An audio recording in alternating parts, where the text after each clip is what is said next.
So Jaimie, great starting point would be if you could tell us a bit about yourself and how you work with pivots. Sure, so I'm a workplace counsellor and a wellbeing consultant.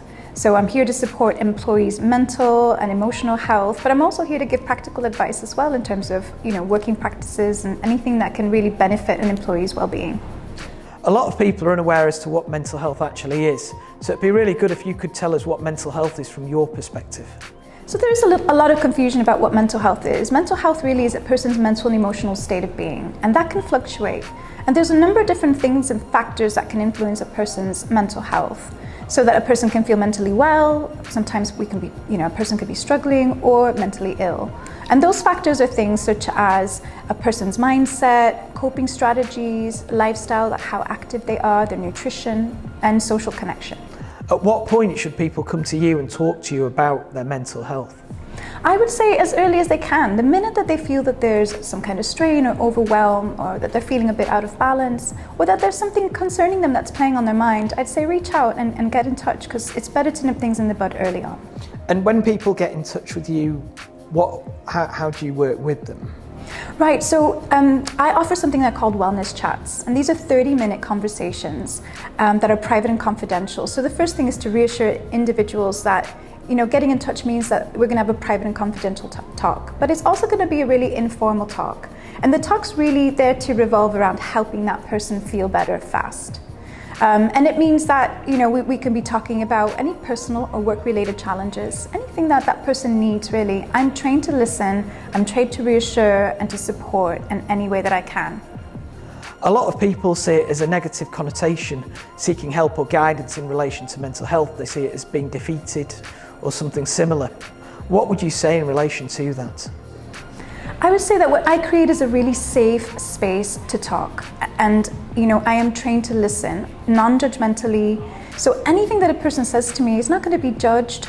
I'm there to provide a different perspective. And I'm there, with my training to also provide, ideas and support strategies to help individuals really feel better quickly. So there's really nothing to lose. There's nothing terrifying or frightening about getting in touch. It's really relaxed, and I'm genuinely there to help and to support. In relation to our own mental health, how would you suggest that we manage that? Right, so I would say that there's 3 really key ingredients to managing one's mental health. And the first thing really is having self-awareness. We need to be able to tune into ourselves and to notice when we're a bit out of balance, when something's overwhelming us, when we're feeling too much pressure, because it's really important to take those steps. The next thing is self-management. So once we become aware that we're out of balance, it's about taking the right steps to recalibrate, to find that balance again. And that can mean, maybe scheduling in some break times. It could be maybe addressing one's workstation, or maybe sometimes dealing even with our own beliefs about success and failure. And finally, what tips can you provide to promote positive mental health in the workplace? Yeah, so in terms of dealing with well-being in the workplace, there's, the most important thing is, one, know your stress response. When is it that you are feeling pressure, and what are the symptoms that you're noticing about yourself that indicate that you're a bit overwhelmed? That, I would say, that's one of the first things. The next thing I would say is to stay mentally positive.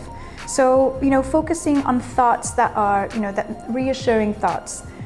Focusing on affirmations or anything that helps you stay motivated and feeling good. It's also probably a good idea to evaluate, your own beliefs about success and failure and your own expectations. Sometimes we put a lot of pressure on ourselves to succeed.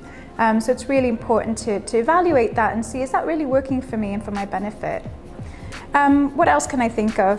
In terms of, being organized, in terms of your process for working, having a schedule and a calendar, feeling that you're organized, or creating a place at home that that you're not going to be interrupted and that you can focus.